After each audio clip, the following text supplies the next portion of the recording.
Saat sedang memborong persediaan darurat sebelum badai datang, aku malah menerima telepon dari Bima Prasetyo, memintaku pergi ke restoran Puncak Indah untuk makan malam. Baru saja mobilku hendak keluar dari basement, Pak Ujang, satpam yang sudah hafal denganku, mati-matian menahanku. "Cepat pulang, Bu, jangan keluar."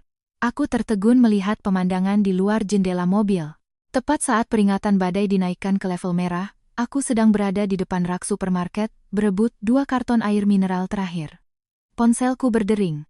Nama yang tertera di layar adalah Bima Prasetyo, suamiku selama 3 tahun. Begitu kuangkat, suaranya yang berat langsung terdengar, "Larasati."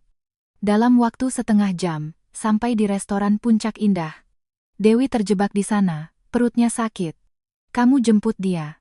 Aku melirik keluar jendela, papan reklame dari plastik beterbangan ditiup angin. Jari-jariku perlahan mengepal. "Bima, badai akan segera menerjang." Dia tertawa tidak sabar. "Bukankah kamu jago menyetir? Jangan manja." Dewi sendirian di atas, aku tidak tenang. Aku tidak berdebat. Aku hanya memasukkan air mineral ke bagasi, menyimpan rekaman telepon, dan mematikan fitur berbagi lokasi keluarga kami. Saat mobil baru sampai di pintu keluar basement, Pak Ujang, satpam senior, tiba-tiba berlari menghampiri.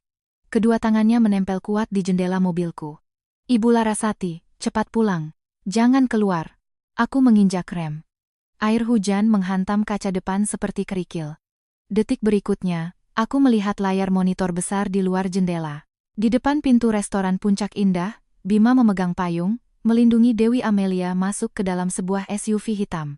Pelayan di belakangnya membawa beberapa kotak persediaan darurat. Di bagasi mobil itu, terselip kotak P3K biru dari gudang rumah kami. Sementara itu, di ponselku, Bima baru saja mengirim pesan. "Dia sendirian menunggumu. Jangan lama." Aku menatap barisan kata itu, punggungku terasa dingin. Pak Ujang masih mengetuk jendela. "Bu, tadi asisten Bapak Bima mengambil kartu akses darurat basement. Dia juga bertanya di mana posisi parkir mobil Ibu. Saya merasa ada yang tidak beres, jadi saya periksa CCTV. Ibu tidak boleh keluar, ada yang menunggu di luar." "Siapa?" Wajah Pak Ujang tampak tegang, menunjuk keluar gerbang. Sebuah mobil van abu-abu berhenti di depan kompleks, lampunya mati tapi terus mengarah ke jalanku. Di dalamnya, duduk 2 orang pria. Aku menaikkan jendela mobil, memutar balik kembali ke basement. Telepon berdering lagi. Suara Bima lebih dingin dari sebelumnya. "Larasati, kamu sudah sampai mana?" Aku melihat dari kaca spion, van abu-abu itu ikut bergeser ke arah gerbang samping kompleks. Tiba-tiba aku tersenyum. "Sebentar lagi sampai. Jangan buat aku menunggu terlalu lama," katanya. Aku menutup telepon, mengirim rekaman dan tangkapan layar CCTV ke sebuah alamat email terenkripsi. Lalu, aku menelepon manajer properti. "Tutup semua akses keluar basement. Periksa catatan penggunaan kartu akses darurat dalam setengah jam terakhir. Dan tolong, panggilkan polisi untuk saya." Manajer itu terkejut. "Ibu Larasati, memanggil polisi?" Aku melihat lift dan van abu-abu yang akhirnya menerobos hujan deras. "Ya, ada yang mencoba memancingku keluar rumah di malam badai ini." Lift naik, angka berubah dari 2 ke 26. Tanganku terus menggenggam kunci di dalam tas. Kunci itu diberikan ibuku sebelum meninggal. Beliau berkata, "Laras, jangan pernah serahkan jalan keluar terakhirmu kepada siapapun, termasuk orang yang paling kamu cintai." Dulu aku pikir beliau terlalu dingin. Hari ini, aku sadar beliau bukan dingin, beliau hanya melihat kebenaran lebih dulu dariku. Begitu pintu rumah terbuka, lampu teras menyala, tapi ruang tamu berantakan seperti habis digeledah. Tas darurat yang semula di lemari penyimpanan hilang. Akta kelahiran, fotokopi surat nikah, kunci mobil cadangan, semuanya tersentuh. Di depan brankas ruang kerja, jejak sepatu hitam yang setengah kering masih terlihat. Aku berdiri di ambang pintu, tidak masuk. Layar ponselku menyala lagi. Bima mengirim sebuah foto. Di tepi jendela kaca restoran Puncak Indah, Dewi mengenakan jaketnya, di atas meja ada semangkuk bubur hangat. Bima menulis. Dia benar-benar tidak enak badan. "Larasati, jangan membuat masalah kecil jadi rumit." Aku menunduk menatap foto itu. Di sudut foto, di luar jendela, langit gelap gulita. Tapi pantulan di kaca menunjukkan wajah Bima. Tidak ada kecemasan, tidak ada kekhawatiran, bahkan tidak ada sedikit pun kesan terjebak. Dia tersenyum. Aku menyimpan foto itu, lalu menelepon Maya Sari, konsultan keamanan dari perusahaan lamaku. Mbak Maya, waktu itu Mbak bilang ada catatan login aneh di kunci digital rumahku, masih bisa dilacak? Hening sejenak di seberang telepon. Bisa. Akhirnya kamu mau memeriksanya? Iya, aku berdiri di antara genangan air hujan dan pintu lemari yang berantakan, suaraku terdengar jernih. Mulai malam ini, semuanya harus diperiksa. Maya tidak bisa datang langsung, badai sudah memblokir jalan utama. Dia hanya bisa mengakses sistem keamanan rumahku dari jarak jauh. Aku duduk di bangku di teras, tidak menyentuh apapun di dalam rumah. Ketika Pak Ujang datang bersama 2 petugas keamanan, wajahnya lebih pucat dari sebelumnya. Ibu Larasati, kami sudah periksa. Setengah jam yang lalu, seseorang menggunakan akses keluarga milik Bapak Bima untuk membuka pintu rumah ibu. Yang masuk adalah asisten Bapak Bima, namanya Hendra, dan seorang wanita berkerudung. Wanita itu tidak terlihat jelas wajahnya, tapi dia kurus, memakai jas hujan putih. Aku tidak berkata apa-apa. Aku sudah tahu jawabannya. Dewi sangat suka warna putih. Katanya putih itu bersih, membuat orang terlihat polos. Dulu Bima pernah memujinya, Dewi kalau berdiri di sana, seperti orang yang tidak akan pernah menyakiti siapapun. Saat itu aku duduk di sampingnya, mengupaskan apel untuk Ibu Bima.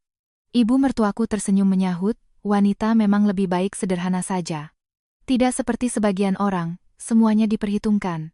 Aku tidak membantah, karena biaya rawat inap di rumah sakit itu aku yang bayar. 3 tahun sebelum Bima merintis usahanya, saat keluarga kami paling miskin, ibunya tiba-tiba terkena stroke. Siang hari aku bekerja sebagai koordinator logistik, malamnya aku berjaga di rumah sakit. Selama 2 bulan aku tidur di kursi tunggu. Setelah perusahaannya sukses, semua orang berkata Bima punya visi dan keberanian. Tidak ada yang ingat, saat pengiriman material pertama dari luar negeri tertunda, akulah yang menelepon pemasok satu persatu hingga tengah malam untuk mengejarnya. Tidak ada yang ingat, saat Bima mendapatkan investasi pertamanya, sisa uang 20 juta di rekening bank adalah hasil penjualan gelang emas peninggalan ibuku yang kutambahkan. Dan tak ada yang ingat, hari saat Dewi kembali ke Indonesia, Bima berkata padaku, Laras, Dewi dulu pernah membantuku. Sekarang dia sendirian, tidak mudah baginya, kamu bersikaplah lebih dewasa, jangan membuatnya tidak nyaman.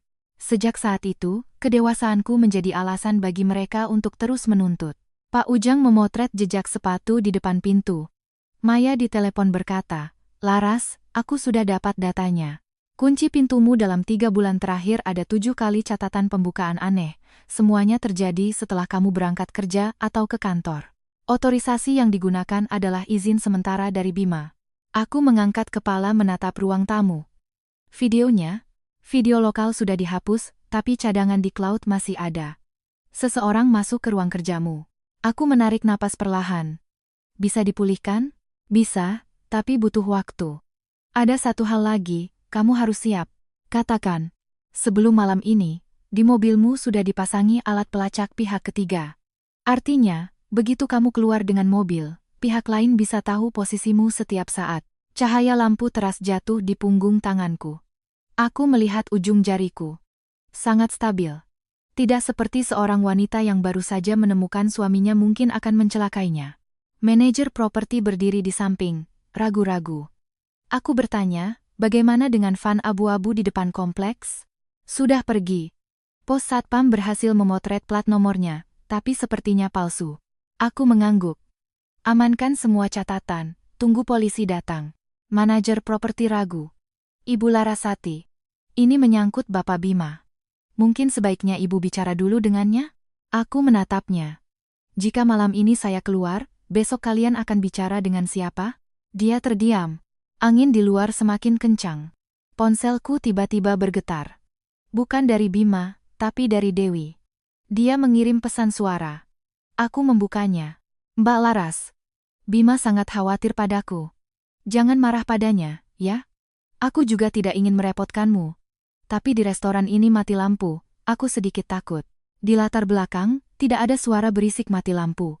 Yang ada adalah suara piano, dan suara rendah Bima yang berkata, jangan takut, dia akan datang. Aku tertawa. Bukan karena lucu, tapi karena akhirnya aku mengerti. Rasa sakit hati yang selama ini membuatku menyalahkan diri sendiri, ternyata bukanlah kesalahpahaman. Mereka berulang kali menguji batasku karena sikapku yang selalu mengalah membuat mereka percaya bahwa aku tidak punya batas. Aku meneruskan pesan suara itu ke Maya. Bantu aku analisis suara latar belakangnya. Kamu curiga mereka tidak di puncak? Bukan curiga. Aku memperbesar tangkapan layar tadi. Di luar jendela kaca, di kejauhan ada satu lampu neon merah. Restoran di puncak berada di atas gunung, di luar jendela seharusnya hanya ada laut dan pepohonan. Lampu neon merah itu baru kulihat semalam, di lounge puncak Hotel Kencana Tower di pusat kota. Bima menipuku untuk pergi ke puncak, sementara dia sendiri membawa Dewi ke pusat kota. Yang lebih menarik, jalanan di sebelah restoran Puncak Indah sudah ditutup setengah jam yang lalu karena longsor. Jika aku benar-benar pergi ke sana, paling ringan aku akan terjebak di jalan yang longsor.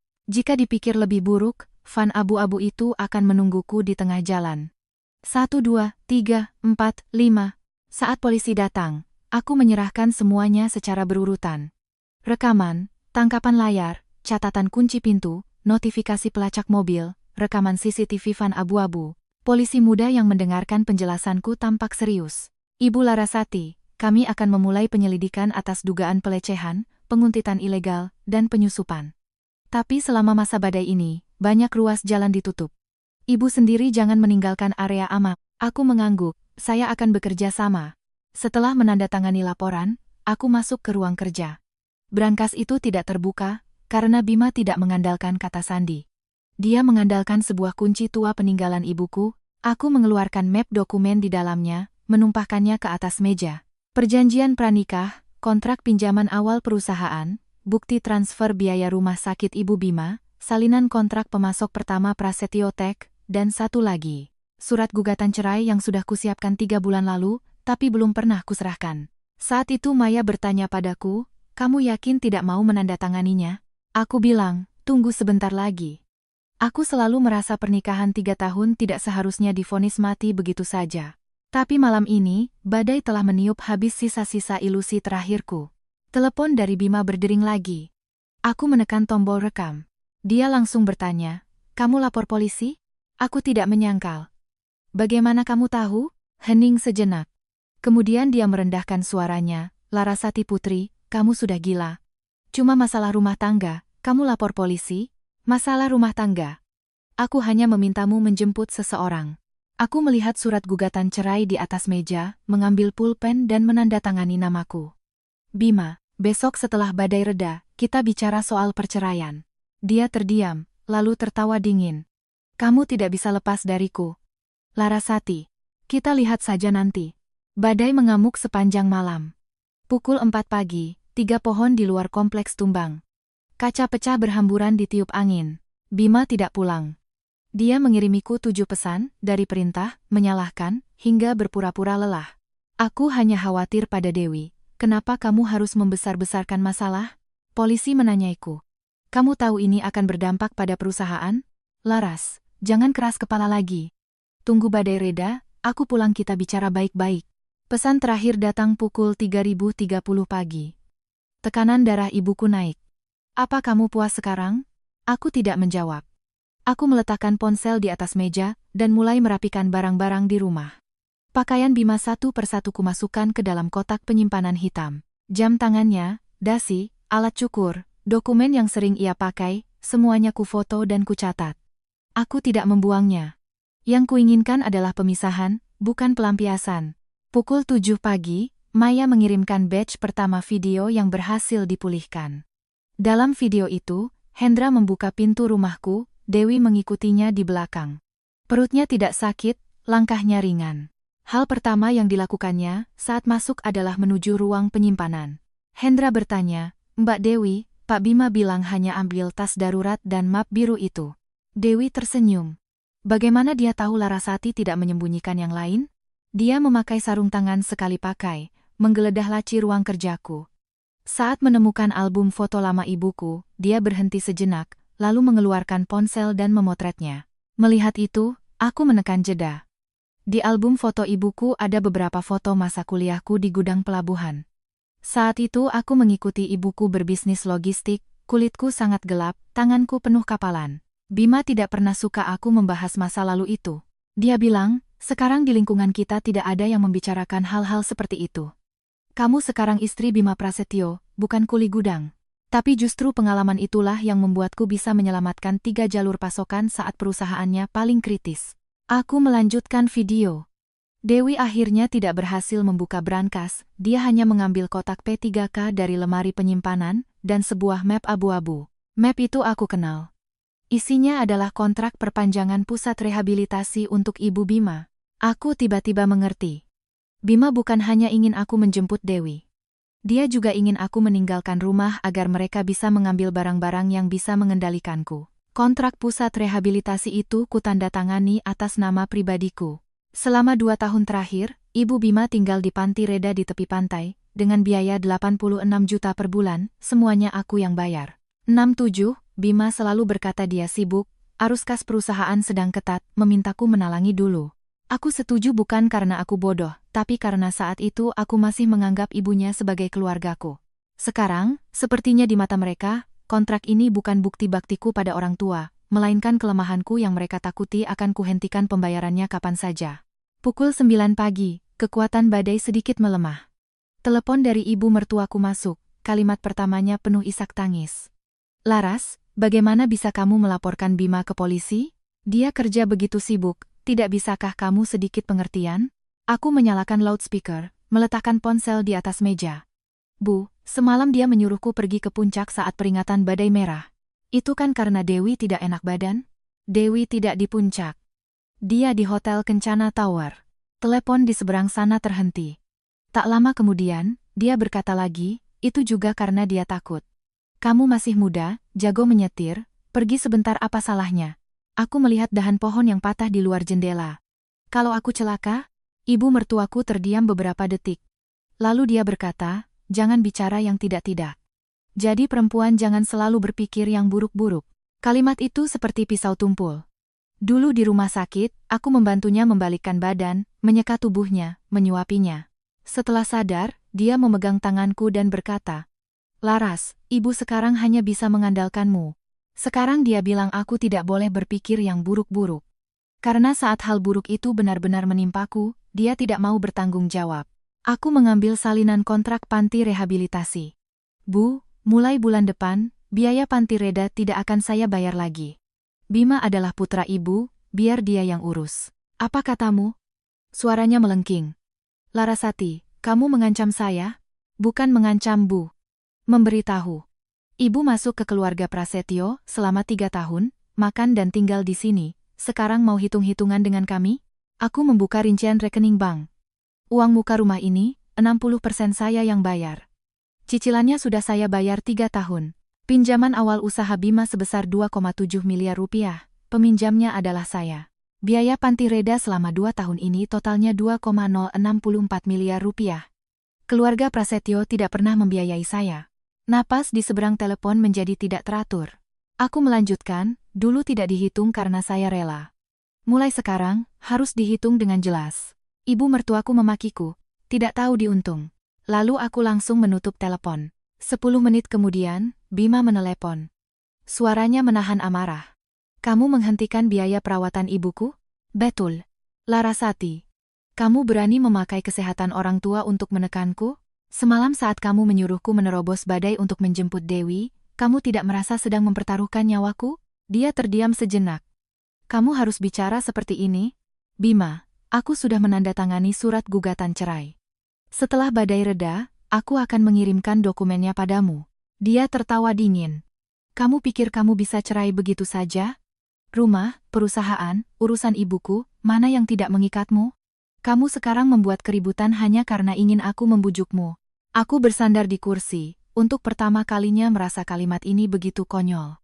Ternyata dia benar-benar percaya, semua kesabaranku selama ini adalah demi menunggunya menoleh padaku.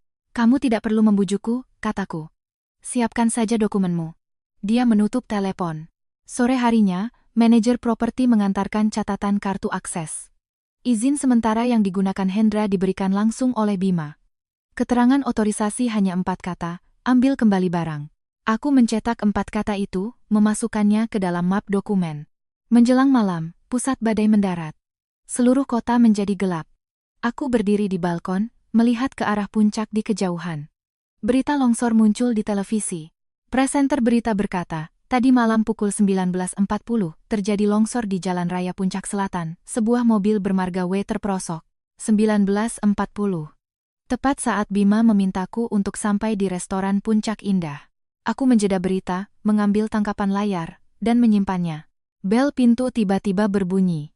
Di layar, Dewi mengenakan jaket putih berdiri di depan pintu rumahku. Wajahnya pucat, matanya merah, sangat cantik. Mbak Laras, boleh aku bicara sebentar? Aku melihat lorong di belakangnya yang kosong. Tidak ada Bima, tidak ada Hendra, dia datang sendirian. Aku menekan tombol interkom. Tidak bisa. Dewi menggigit bibirnya. Aku tahu Mbak salah paham. Tapi pernahkah Mbak berpikir, kenapa Bima lebih memilih berbohong daripada memberitahumu yang sebenarnya? Aku menatapnya diam-diam. Dia maju selangkah, suaranya melembut. Karena dia takut Mbak tahu, orang yang sebenarnya dia cintai selama ini adalah aku. Aku tidak membuka pintu. Dewi berdiri di depan pintu, matanya berkaca-kaca, mengatakan banyak hal. Dia bilang dia dan Bima sudah bersama sejak kuliah, dulu berpisah karena tidak direstui keluarga. Dia bilang Bima menikahiku hanya karena aku bisa membantunya menstabilkan masa awal usahanya. Dia berkata, Mbak Laras, cinta tidak bisa dibeli dengan tagihan. Aku melihatnya melalui layar interkom. Jadi semalam kamu masuk ke rumahku untuk mengambil cinta? Ekspresinya membeku. Aku hanya membantu Bima mengambil barang. Memakai sarung tangan menggeledah laciku juga membantu. Air matanya tertahan di pelupuk. Tiba-tiba aku mengerti, keahlian terbesar Dewi bukanlah berpura-pura kasihan. Dia sangat pandai memilih waktu. Setelah badai, internet dipenuhi video bencana. Polisi dan petugas keamanan sibuk. Dia datang saat ini untuk memaksaku membuka pintu, menciptakan konflik istri sah menganiaya cinta lama.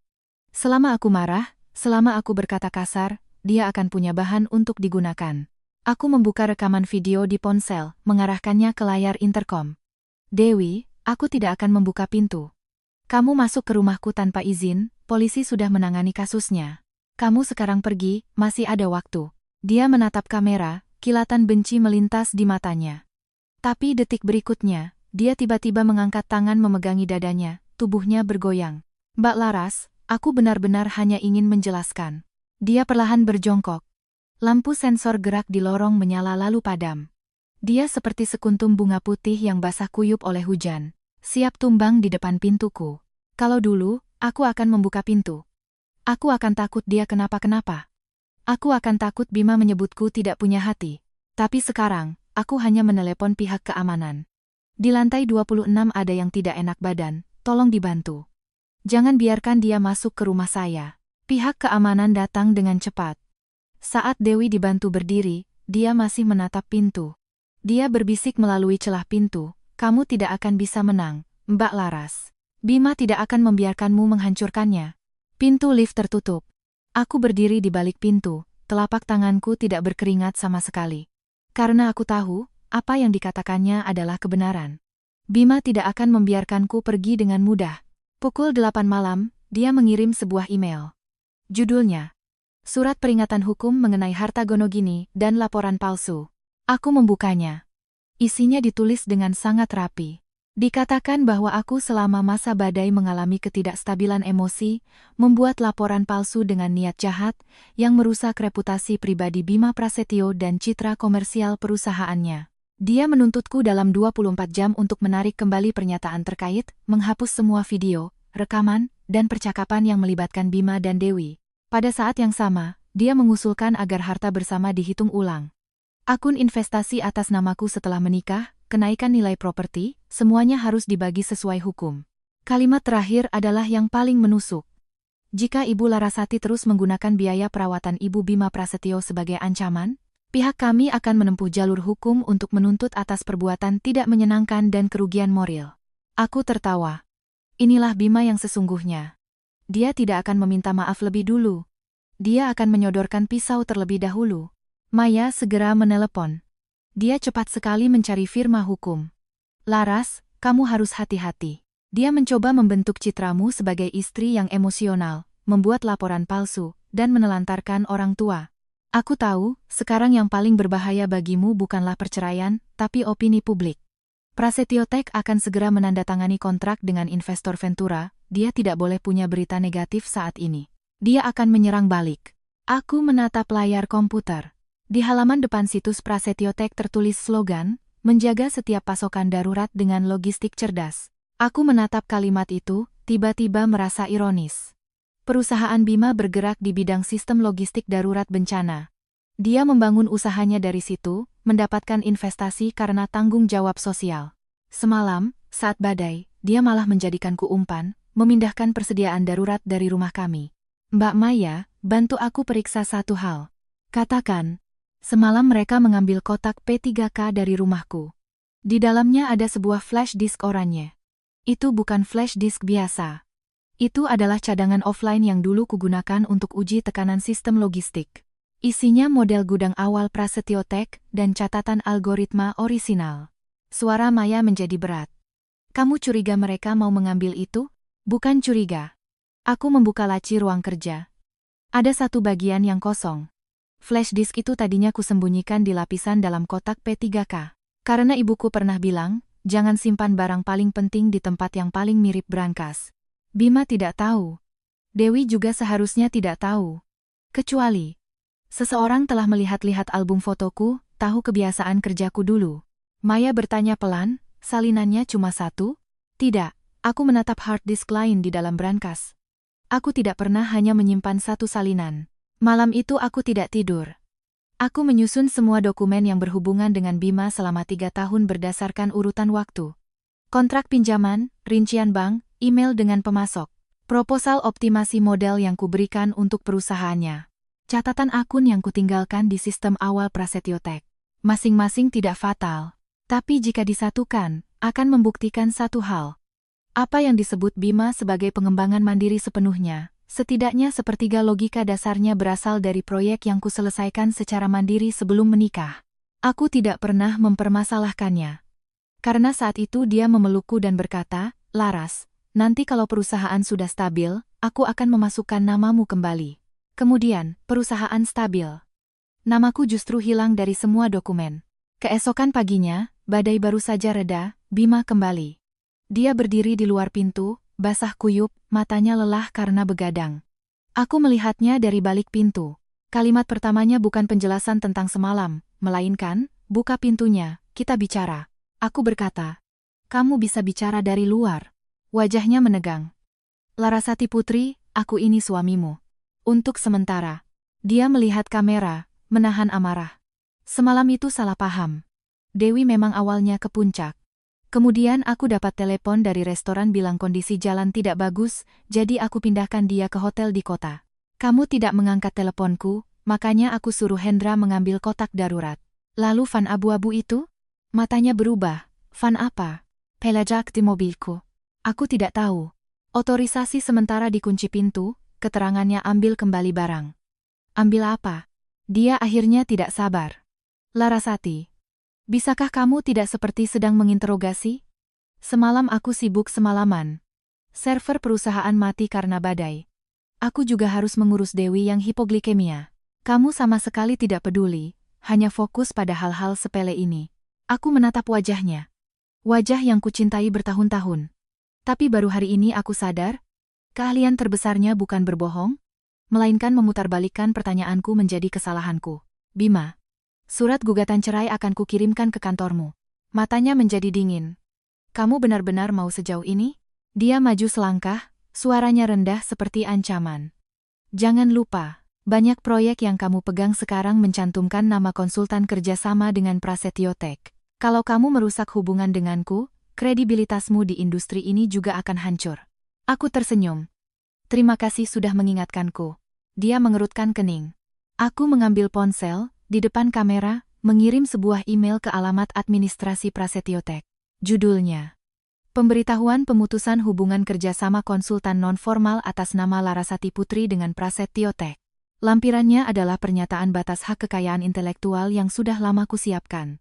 Ponsel Bima berdering hampir bersamaan. Dia melihatnya sekilas, wajahnya langsung berubah. Larasati Putri, aku berkata dengan tenang dari balik pintu, mulai hari ini, segala gangguan sistem, risiko rantai pasok, pertanyaan investor di perusahaanmu, jangan cari aku lagi. 3 jam setelah email pemutusan hubungan itu terkirim, Prasetyo Tech kacau. Yang pertama menelepon adalah Direktur Teknis Prasetyo Tech, Rizal. Dia bukan orang Bima. Selama ini dia yang berhubungan denganku soal model pergudangan. Begitu telepon tersambung, suaranya terdengar panik. Bu Laras, email yang ibu kirim itu maksudnya apa? Pihak Bifes akan melakukan uji tuntas besok. Investor secara spesifik meminta untuk melihat catatan kontribusi asli model penjadwalan darurat bencana. Kalau ibu memutuskan kerjasama sekarang, kami sulit menjelaskannya. Aku tidak mempersulitnya. Pak Rizal, saya bukan karyawan Prasetyo Tech dan tidak pernah menandatangani kontrak konsultan jangka panjang. Selama 3 tahun ini, yang saya berikan adalah bantuan tanpa bayaran dalam konteks hubungan pernikahan. Sekarang hubungan pernikahan ini sedang dalam proses pemutusan. Saya perlu memperjelas batasannya. Dia terdiam. Pak Bima bilang ibu hanya sedang emosi. Aku melihat tumpukan tebal dokumen di atas meja. Kalau begitu, silakan minta dia menunjukkan dokumen otorisasi dari saya yang mengizinkan Prasetyo Tech menggunakan model pranikah saya secara gratis dan permanen. Telepon di seberang sana semakin hening. Rizal mengerti. Dia berkata dengan suara rendah, Bu Laras, saya hanya ingin bertanya satu hal. Besok jika investor bertanya tentang model asli, apa yang akan ibu katakan? Kebenarannya. Aku menutup telepon. Setengah jam kemudian, Bima menelepon lagi. Kali ini dia tidak marah. Suaranya melunak. Laras, kita bertemu. Tidak perlu. Aku akui, semalam aku tidak menanganinya dengan baik. Tapi kamu juga tahu, Dewi baru kembali ke Indonesia, kondisi tubuhnya tidak baik. Ayahnya dulu pernah membantuku, aku tidak bisa tidak peduli padanya. Aku menyalakan loudspeaker, terus merapikan dokumen. Jadi kamu menipuku untuk pergi ke puncak? Aku tidak bermaksud mencelakaimu. Lalu apa maksudmu? Dia terdiam. Aku yang menjawab untuknya. Kamu ingin aku meninggalkan rumah, agar Hendra dan Dewi bisa masuk mengambil barang. Kamu ingin aku terjebak di puncak di malam badai, sehingga apapun yang hilang atau terjadi setelahnya, aku tidak punya waktu untuk mencegahnya. Benar kan? Suaranya menjadi dingin. Larasati, jangan menganggap dirimu terlalu penting. Lalu kenapa kamu panik? Napasnya terdengar berat. Karena tindakanmu sekarang akan menghancurkan perusahaan. Bukankah perusahaan itu nyawamu? Aku berkata pelan. Semalam kamu juga hampir menghancurkan nyawaku. Dia tidak berkata apa-apa. Sebelum telepon ditutup, aku mendengar Dewi berkata di sampingnya, "Sudahlah, Bima. Dia hanya ingin uang." Aku menyimpan rekaman itu. Sore harinya, surat gugatan cerai sampai di Prasetyo Tech. Aku mengirimkannya sendiri. Aku mengenakan kemeja hitam, rambutku diikat. Aku duduk di resepsionis Prasetyo Tech menunggu Bima turun. Karyawan Prasetyo Tech berlalu lalang, banyak yang mengenaliku. Dulu mereka memanggilku Ibu Bima, dengan nada sopan tapi samar. Mereka tahu aku sering datang, tahu aku akan membantu tim operasional merevisi rencana darurat logistik hingga dini hari, tahu aku akan mengantarkan dokumen untuk Bima saat proyek macet. Tapi mereka tidak tahu seberapa banyak yang telah kulakukan. Karena Bima tidak pernah memperkenalkan. Dia hanya berkata, "Istri saya, iseng-iseng bantu sedikit." Aku duduk selama 10 menit, Dewi turun. Dia berganti pakaian dengan gaun biru muda, riasannya tipis, di tangannya ada sebuah map. Melihatku, dia terkejut sejenak, lalu tersenyum lemah. "Mbak Laras, kenapa kesini? Bima sedang rapat, investor juga ada." Mbak muncul sekarang kurang pantas. Aku mengangkat mata. "Kamu pantas?" Senyumnya menegang. Gadis di resepsionis menunduk, tidak berani bersuara. Dewi mendekat, suaranya merendah. "Aku tahu Mbak tidak terima. Tapi Mbak tidak mengerti betapa krusialnya perusahaan saat ini. Bima sudah berjuang bertahun-tahun, tidak bisa hancur hanya karena sedikit emosi Mbak." "Emosi yang mana? Mbak cemburu, Mbak marah, Mbak merasa dia lebih memihakku." Matanya akhirnya menunjukkan sedikit ketajaman. "Tapi, Mbak Laras, dalam percintaan, orang yang kalah seharusnya bisa menjaga martabat." Aku melihat map di tangannya. "Hari ini kamu datang ke Prasetyo Tech sebagai apa?" Dia secara tidak sadar memeluk map itu lebih erat. "Konsultan strategis." Siapa yang mengangkat? "Bima." "Kontraknya?" Dia tersenyum. "Mbak tidak punya hak untuk melihatnya." Pintu lift terbuka. Bima keluar, di belakangnya ada 2 perwakilan investor dan Rizal. Melihatku, wajahnya langsung menegang. "Larasati Putri, Kamu mau apa ke sini? Aku berdiri, menyerahkan dokumen. Mengantar surat gugatan cerai. Sekeliling mendadak hening. Bima berjalan cepat ke arahku, suaranya tertahan. Bicara di rumah. Ini kantorku, tidak pantas. Kamu sengaja mau membuatku malu di depan umum? Aku menyodorkan dokumen itu 1 inci lebih dekat. Tanda terima. Dia tidak mengambilnya. Dewi dengan lembut menarik lengan bajunya. Bima, jangan di sini. Aku menatapnya. Nona Dewi, semalam Anda masuk ke rumah saya tanpa izin, saya sudah melaporkannya ke polisi. Anda berdiri di sini sekarang, sebaiknya jangan menyentuh suami saya lagi. Kalau tidak, penjelasan Anda nanti akan lebih sulit. Mata Dewi langsung memerah. Mbak Laras, kenapa Mbak harus membuatku terlihat begitu buruk? Sebelum aku sempat menjawab, Bima sudah berdiri di depannya. Cukup. 2 kata itu diucapkannya dengan sangat keras. Seperti dulu berkali-kali.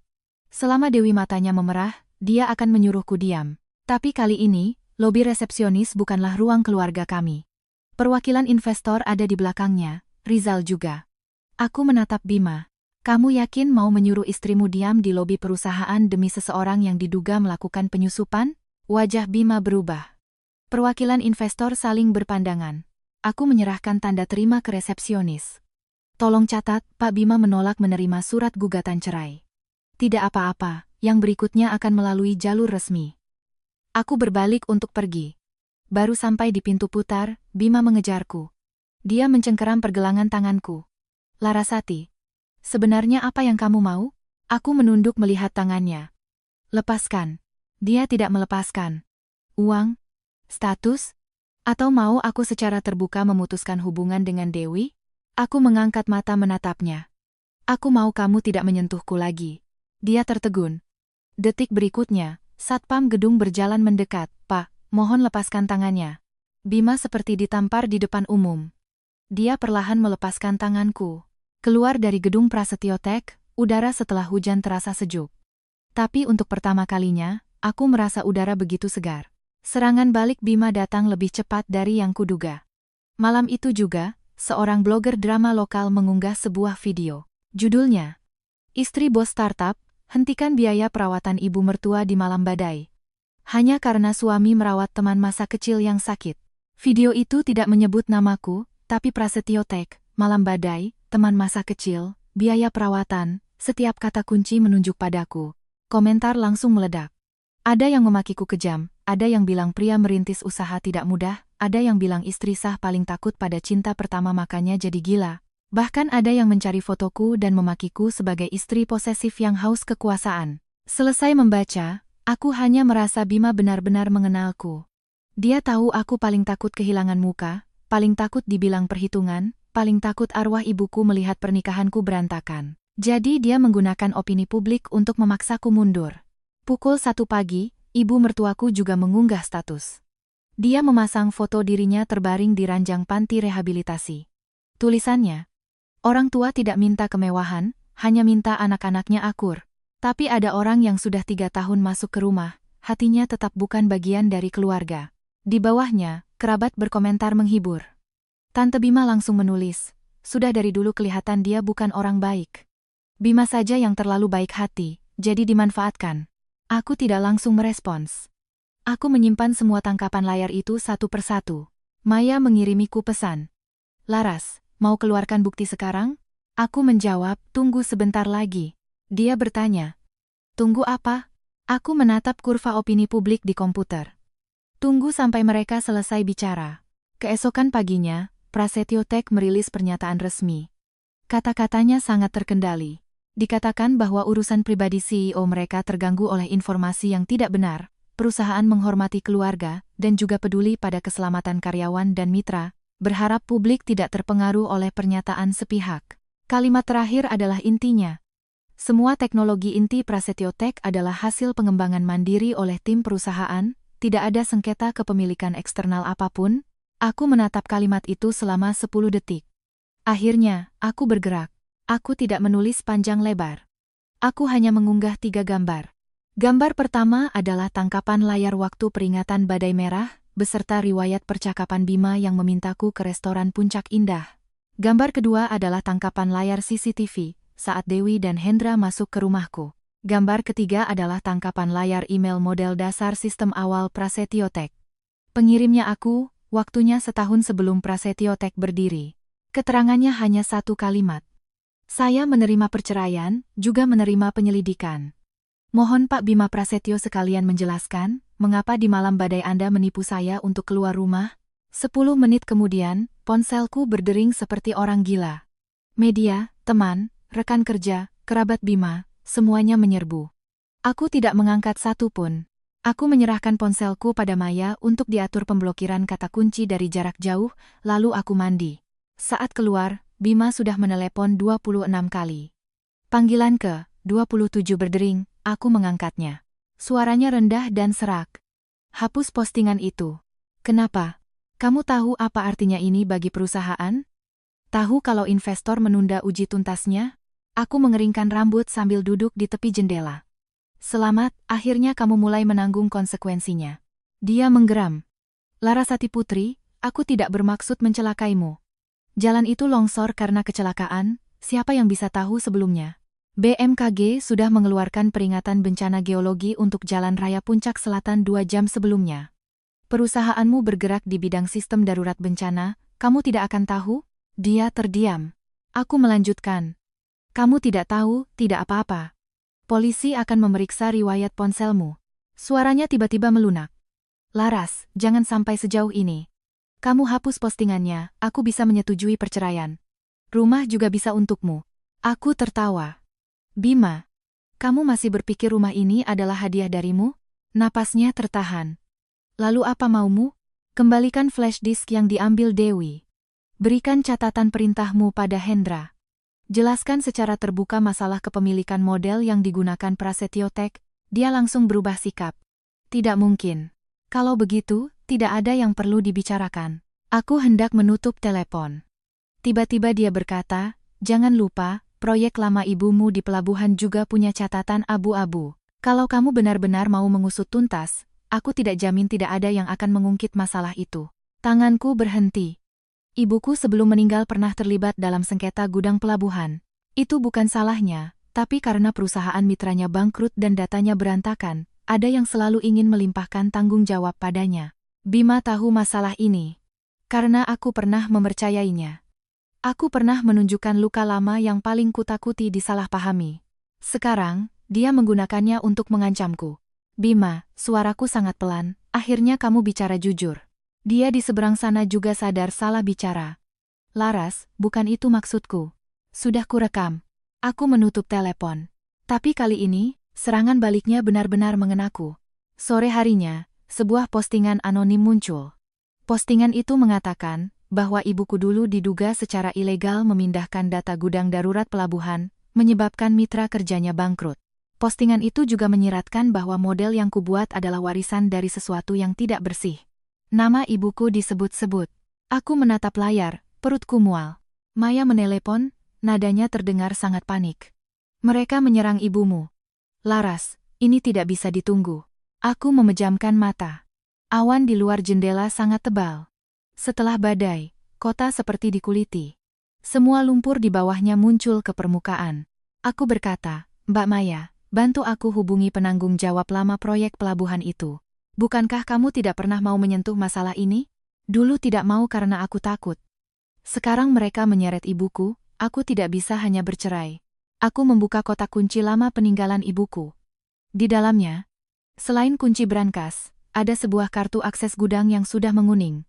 Aku mengeluarkannya, menggenggamnya di telapak tangan. Proyek lama ibuku berada di kawasan pelabuhan tua di selatan kota.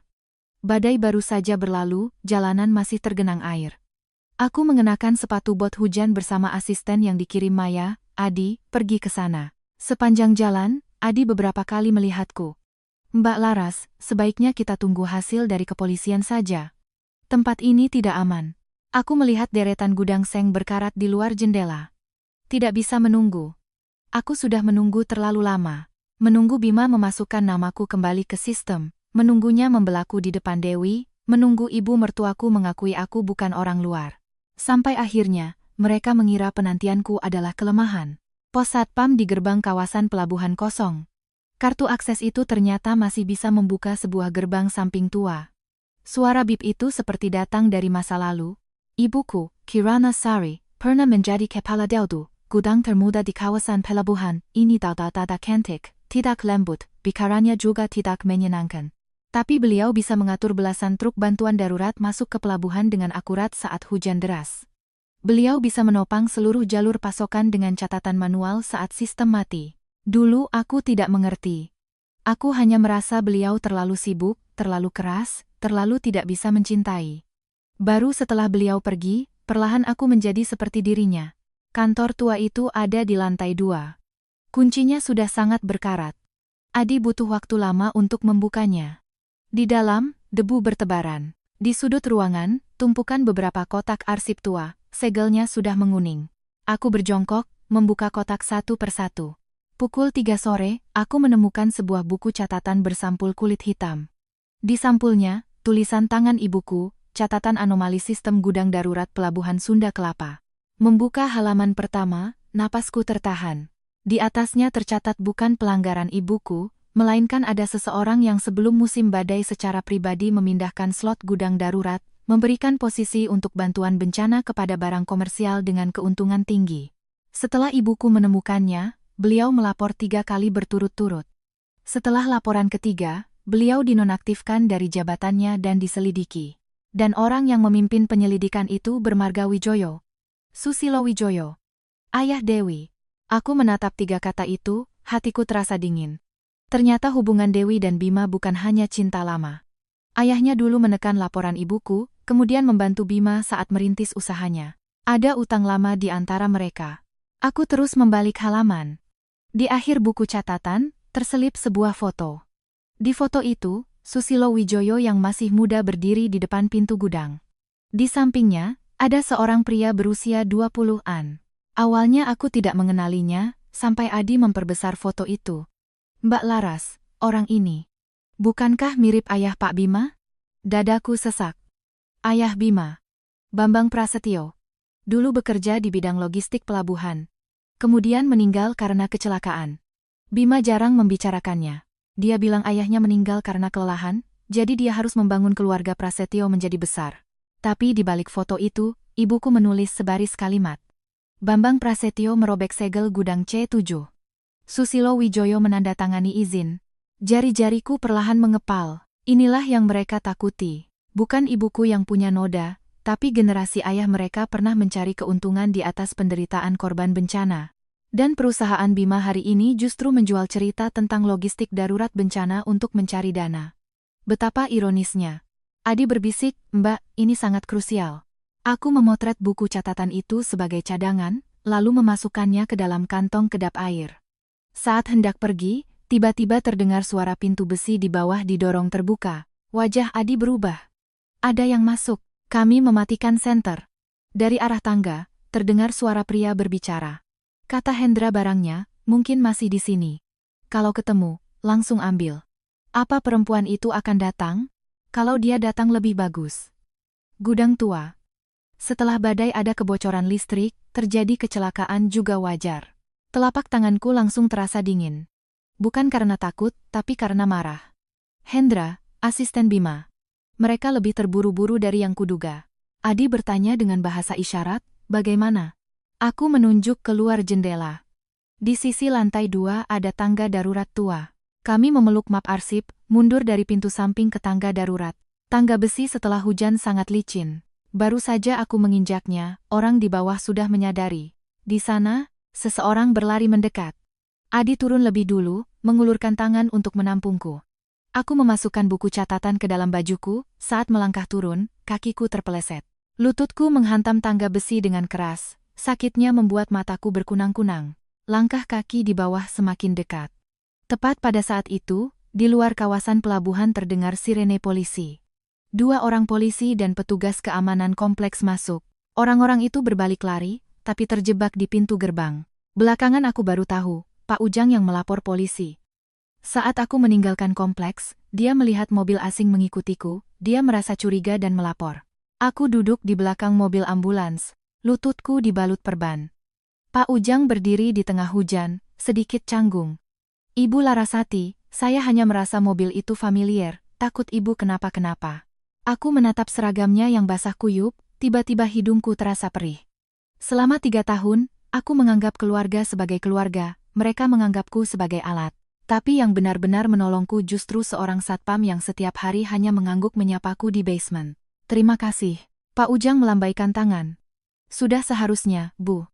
Semalam kalau bukan karena saya lebih teliti, saya tidak berani membayangkan. Aku menunduk melihat buku catatan di pelukanku. Ya, sedikit lagi. Sedikit lagi aku akan seperti ibuku dulu, didorong ke dalam lumpur dan harus menanggung dosa yang tidak pernah kulakukan. Malamnya aku pulang dengan luka. Di depan pintu, Bima berdiri. Dia melihat lututku, matanya sedikit berubah. Kamu dari mana? Aku tidak menjawab. Dia menatap map arsip di pelukanku, wajahnya tiba-tiba menegang. Kamu ke Pelabuhan Sunda Kelapa? Aku menatapnya. Bagaimana kamu tahu? Dia tidak menjawab. Aku maju selangkah. Bima, sebenarnya sejak kapan kamu tahu tentang masalah ibuku dan ayahmu? Pupil matanya menyusut. Jawabannya sudah jelas. Dia tahu. Mungkin sudah tahu sejak sebelum menikahiku. Saat itu, lampu di lorong sangat terang, sampai setiap perubahan kecil di wajah Bima tidak bisa disembunyikan. Bibirnya bergerak. Laras, dengarkan penjelasanku. Aku tertawa.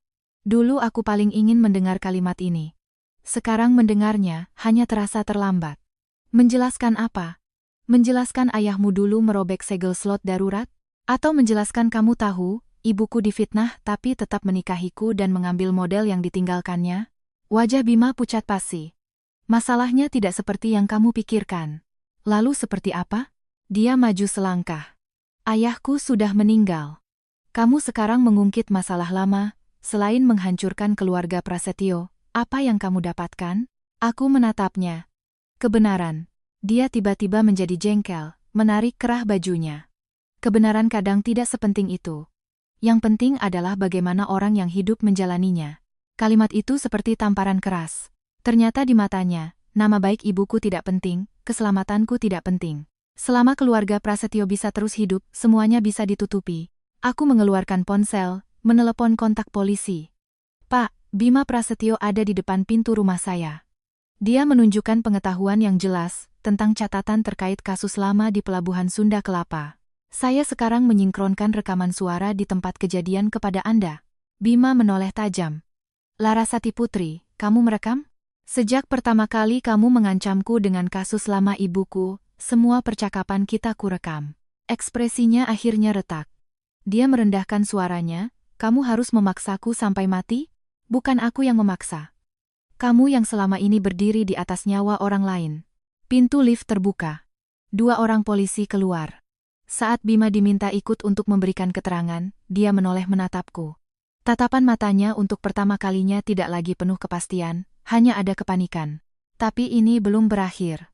Keesokan harinya, Prasetyo Tech mengadakan rapat internal darurat. Rizal mengirimiku pesan. Investor meminta ibu hadir dalam rapat penjelasan. Mereka ingin memastikan batas kepemilikan, dan juga ingin mendengar penjelasan ibu tentang hubungan kasus lama Pelabuhan Sunda Kelapa dengan narasi merek Prasetyo Tech. Pak Bima tidak setuju, tapi Dewan Direksi menekannya. Aku menatap barisan kata itu. Prasetyo Tech belum terdaftar di bursa, tapi sudah ada investor institusional dan opsi saham karyawan. Bima bisa mengendalikan perusahaan, bukan berarti dia bisa mengendalikan semua orang. Terutama saat kepemilikan teknologi inti dan integritas pendiri dipertanyakan secara bersamaan. Kekuasaannya mulai goyah. Aku menjawab, aku akan datang. Maya mengingatkanku, ini mungkin jebakan. Bima akan mengatakan aku memanfaatkan perceraian untuk memeras perusahaan. Aku tahu. Kamu sudah siap. Aku melihat buku catatan di atas meja, rangkaian email, catatan kunci pintu, dan bukti malam badai. Bukan untuk menyerang. Hanya untuk mengembalikan setiap hal ke tempatnya semula. Rapat diadakan di lantai 18 Prasetyo Tech. Saat aku tiba, ruang rapat sudah penuh. Bima duduk di kursi utama, wajahnya sangat buruk. Dewi juga ada, kali ini dia tidak terlihat lemah. Dia mengenakan setelan kerja yang rapi, di depannya ada papan nama konsultan strategis. Begitu aku masuk, dia langsung bicara. Ibu Larasati, hari ini adalah rapat perusahaan. Saya harap Anda tidak membawa emosi pribadi ke sini. Aku meliriknya. Anda mengingatkan saya dalam kapasitas apa? Dia tersenyum. Konsultan strategis Prasetyo Tech. Aku mengangguk, mengeluarkan sebuah dokumen. Kalau begitu, silakan tunjukkan dulu kontrak kerja, perjanjian kerahasiaan, dan pengungkapan konflik kepentingan Anda. Senyum Dewi sedikit memudar. Bima berkata dengan suara berat, cukup. Proses perekrutan Dewi akan diselesaikan oleh perusahaan nanti. Aku menatap perwakilan investor. Artinya, dia tanpa menyelesaikan proses perekrutan, tanpa menandatangani perjanjian kerahasiaan, telah mengakses materi uji tuntas Bifest, dan di malam badai masuk ke rumah saya mengambil flash disk yang mungkin terkait dengan kepemilikan teknologi inti. Ruang rapat seketika hening. Wajah Dewi memucat. Rizal menunduk membolak-balik dokumen, tidak berkata apa-apa. Perwakilan investor bertanya, Pak Bima, apa ini benar? Bima mengepalkan pulpennya. Masalah flash disk belum ada kepastian. Aku memproyeksikan tangkapan layar CCTV ke layar. Dalam gambar, Dewi mengambil kotak P3K dari ruang penyimpananku. Aku berkata, di dalam kotak P3K itu ada sebuah flash disk. Chasing flash disk itu punya nomor seri, dan cocok dengan catatan cadangan offline di komputerku. Polisi sudah menerima laporan kehilangan. Dewi panik. Aku sama sekali tidak tahu di dalamnya ada flash disk. Aku menatapnya. Lalu kenapa kamu memakai sarung tangan menggeledah ruang kerjaku? Dia membuka mulut, tidak bisa menjawab. Bima memotong, Larasati, jangan mengalihkan topik. Hari ini kita membahas kepemilikan teknologi, bukan masalah rumah tangga. Baik. Aku beralih ke halaman berikutnya. Di layar muncul sebuah email dari 3 tahun lalu. Pengirim, Larasati Putri. Penerima, Bima Prasetyo. Rizal. Judul, Model penjadwalan koordinasi multigudang dalam skenario bencana V2. Aku berkata, model ini saya selesaikan sebelum menikah, diterapkan untuk optimasi sistem gudang lama di Pelabuhan Sunda Kelapa. Setelah Prasetyo Tech berdiri, saya memberikannya kepada Bima Prasetyo, dalam bentuk bantuan tanpa bayaran untuk demonstrasi awal. Tidak ada perjanjian pengalihan tertulis apapun. Perwakilan investor mengerutkan kening. Pak Bima, sebelumnya Anda mengungkapkan ini adalah pengembangan mandiri oleh tim. Bima berusaha keras mempertahankan diri. Diskusi awal tidak sama dengan kontribusi inti. Larasati bukan orang teknis. Aku tertawa. Saya bukan orang teknis? Aku membuka dokumen kedua. Laporan uji tekanan sistem saat itu. Di kolom tanda tangan, 3 kata Larasati Putri tercetak jelas. Rizal akhirnya angkat bicara. Laporan ini pernah saya lihat. Logika penjadwalan paling awal Prasetyo Tech memang merujuk pada skema Bularas. Bima menoleh tajam ke arahnya. Rizal tidak menghindar. Pak, dalam tahap uji tuntas, kita tidak bisa menyembunyikan. Arah angin di ruang rapat berubah. Aku melanjutkan, hari ini saya bukan datang untuk menuntut Prasetyo Tech berhenti beroperasi. Sebaliknya, saya memberikan 2 pilihan. Pertama, Prasetyo Tech secara terbuka mengoreksi pengungkapan kontribusi teknologi, menandatangani kembali perjanjian lisensi yang wajar dengan saya, dan bekerja sama dengan polisi dalam penyelidikan kasus penyusupan untuk mengambil barang. Kedua, saya secara hukum mengajukan sengketa kepemilikan, investor silakan menilai sendiri risikonya. Wajah Bima sangat buruk. Dewi tiba-tiba tertawa dingin. Pada akhirnya tetap soal uang. Aku menoleh padanya. Nona Dewi, ayah Anda, Susilo Wijoyo, dulu menandatangani izin pemindahan slot gudang darurat C7 Pelabuhan Sunda Kelapa untuk barang komersial, menyebabkan penundaan distribusi bantuan saat badai. Anda sekarang duduk di posisi konsultan strategis Prasetyo Tech, terlibat dalam proyek darurat bencana.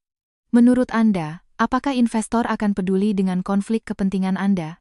Pulpen di tangan Dewi jatuh ke meja. Bima tiba-tiba berdiri. Larasati Putri. Aku menatapnya. Kamu takut? Dadanya naik turun, kemarahan di matanya hampir tidak bisa ditahan. Tapi investor ada di sana, dia tidak bisa mengamuk. Sebelum rapat berakhir, investor mengumumkan penundaan penandatanganan Bifest dan memulai penyelidikan khusus. Dewi diminta untuk sementara meninggalkan proyek. Otoritas Bima di Dewan Direksi dibatasi sementara, kontrak-kontrak besar memerlukan tanda tangan bersama. Saat keluar dari ruang rapat, dia mengejarku. Laras. Suaranya serak. Aku berhenti. Dia berdiri di bawah lampu lorong, seperti menua dalam semalam. Kamu tahu perusahaan ini adalah nyawaku. Aku menatapnya. Aku juga pernah menjadi manusia, bukan bahan bakar untuk nyawamu. Dia tertegun. Aku tidak melihatnya lagi, berbalik masuk ke lift. Bima mulai menyesal sejak hidupnya lepas kendali. Bukan sejak dia mulai mencintaiku lagi.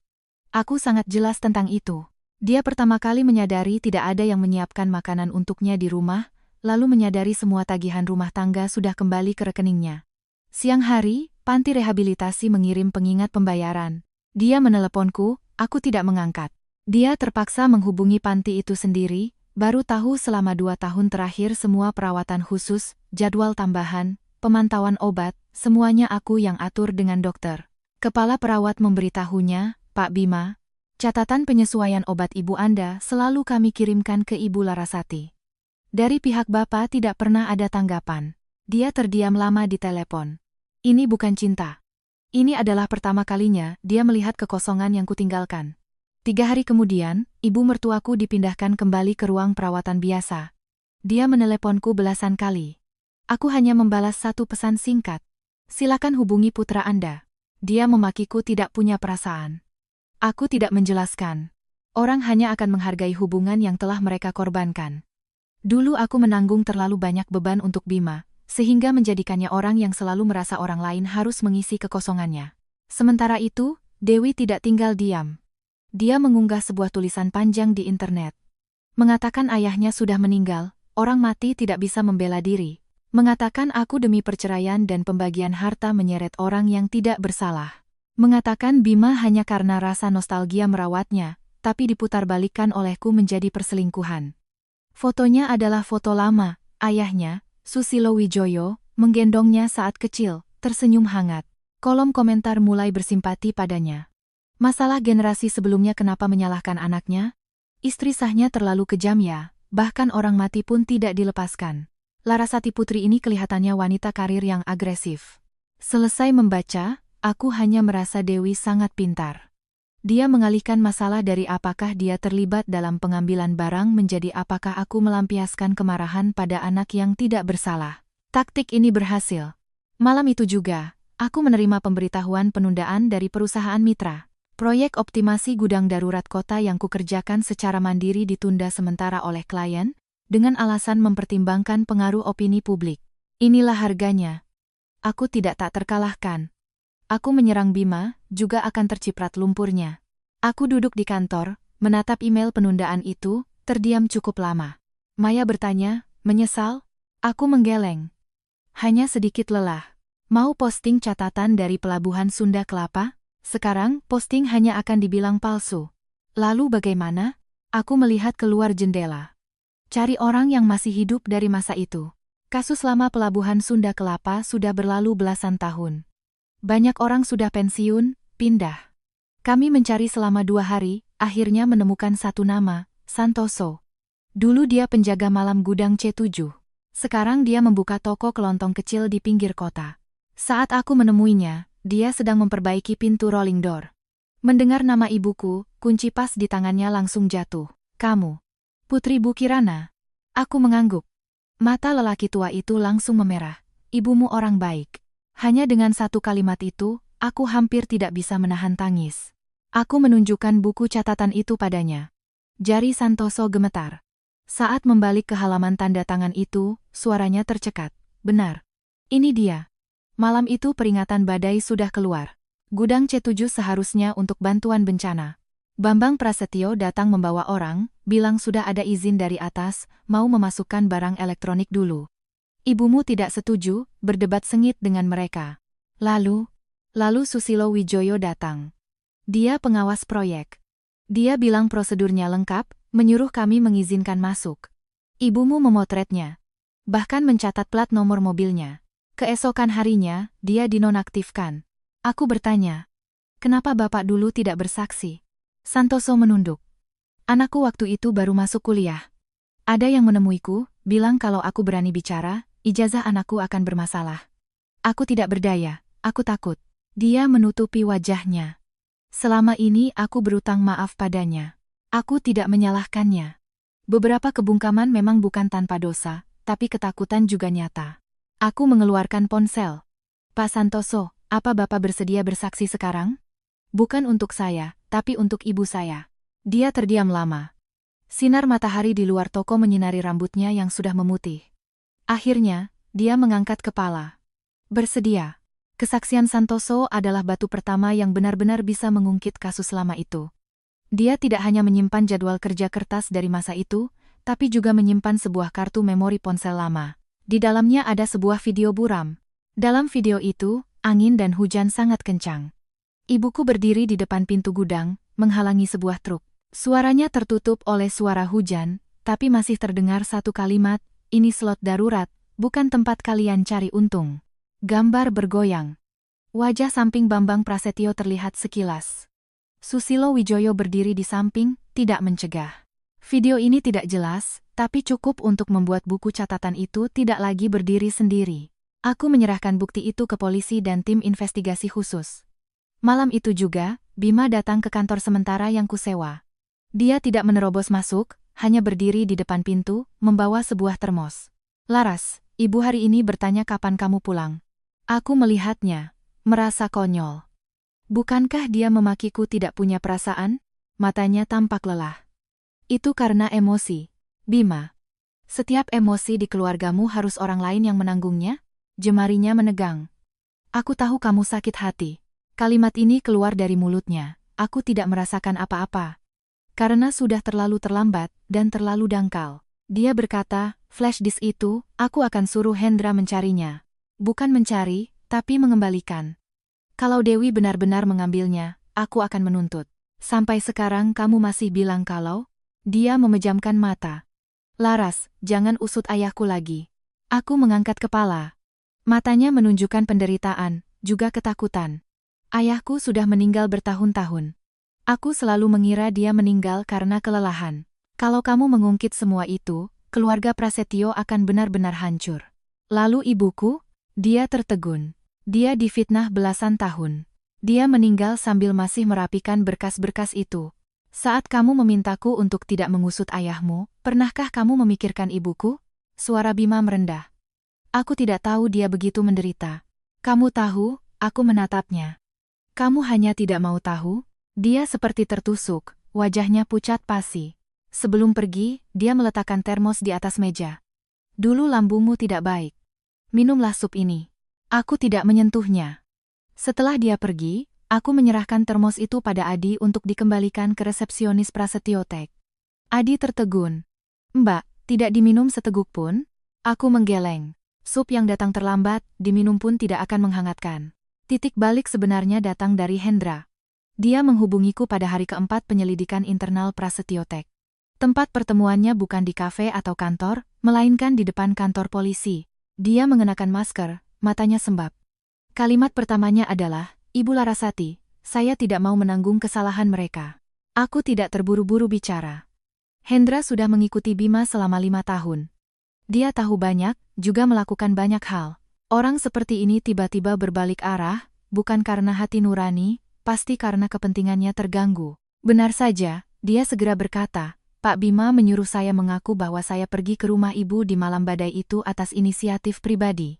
Katanya saya khawatir dengan keamanan data perusahaan, jadi nekat mengambilnya. Dia berjanji akan memberiku kompensasi. Tapi hari ini, bagian hukum perusahaan mendatangiku, menyuruhku menandatangani surat pengunduran diri, melimpahkan semua tanggung jawab padaku. Jadi kamu datang menemuiku? Saya punya rekaman." Hendra mengeluarkan ponsel, tangannya gemetar. Dalam rekaman itu, suara Bima terdengar jelas. "Laras malam ini akan keluar. Kamu bawa Dewi masuk, ambil kotak P3K dan map biru itu. Jangan sentuh brankas." Hendra bertanya, "Kalau dia tidak keluar?" Bima berkata, "Dia akan pergi. Orang ini paling tidak tega melihat orang lain celaka." Mendengar kalimat itu, jemariku perlahan mengepal. Ternyata, kebaikanku di matanya adalah sebuah kunci yang bisa diprediksi. Rekaman berlanjut, suara Dewi juga muncul. "Bagaimana dengan berkas lama dari Pelabuhan Sunda Kelapa? Ayahku dulu pernah menangani sebagian, entah Kirana Sari meninggalkan sesuatu atau tidak." Bima berkata, "Ibunya sudah meninggal. Larasati tidak tahu banyak. Ambil dulu flash disknya." Hendra bertanya pelan, "Pak, kondisi jalan di puncak benar-benar aman?" Bima terdiam beberapa detik. Selama dia belum sampai di restoran, tidak ada yang bisa memastikan kenapa dia keluar. Aku memejamkan mata. Saat itu, aku akhirnya tidak lagi mencoba menilai apakah dia ingin aku mati atau tidak penting. Dia tahu ada bahaya, tapi tetap mendorongku ke arah bahaya itu. Itu sudah cukup. Hendra menyerahkan rekaman dan riwayat percakapan ke polisi. Dia juga memberikan kontak orang di van abu-abu itu. 2 orang itu bukan dicari langsung oleh Bima, melainkan oleh Dewi melalui anak dari kenalan lama ayahnya, seorang penagih utang. Dalihnya adalah untuk mencegat mobil menagih utang, tapi tujuan sebenarnya adalah untuk menciptakan kecelakaan atau keributan di jalan menuju puncak, menahanku, dan memaksaku menyerahkan ponsel dan tas. Mendengar itu, punggungku merinding. Bima tidak mengayunkan pisaunya secara langsung, tapi dia mengirimku ke hadapan pisau itu. Inilah yang paling menakutkan. Sore itu juga, polisi secara resmi memanggil Dewi dan orang-orang terkait. Dewan Direksi Prasetyo Tech juga mengadakan rapat darurat, menonaktifkan Bima dari jabatan CEO sambil menunggu hasil penyelidikan. Bima kali ini benar-benar panik. Saat dia datang menemuiku, tidak ada termos, tidak ada penjelasan, hanya wajah pucat pasi. Laras, rekaman yang diberikan Hendra padamu tidak lengkap. Aku duduk di ruang tamu, menatapnya di seberang meja. Kalau begitu berikan aku yang lengkap. Tenggorokannya bergerak. Aku akui, aku menyuruhnya mengambil barang. Tapi aku tidak bermaksud membuatmu celaka. Peringatan hujan di puncak tidak kuperhatikan baik-baik. Aku saat itu hanya ingin segera mendapatkan kembali flash disk itu. Karena Bifes membutuhkannya. Kenapa menyuruh Dewi pergi?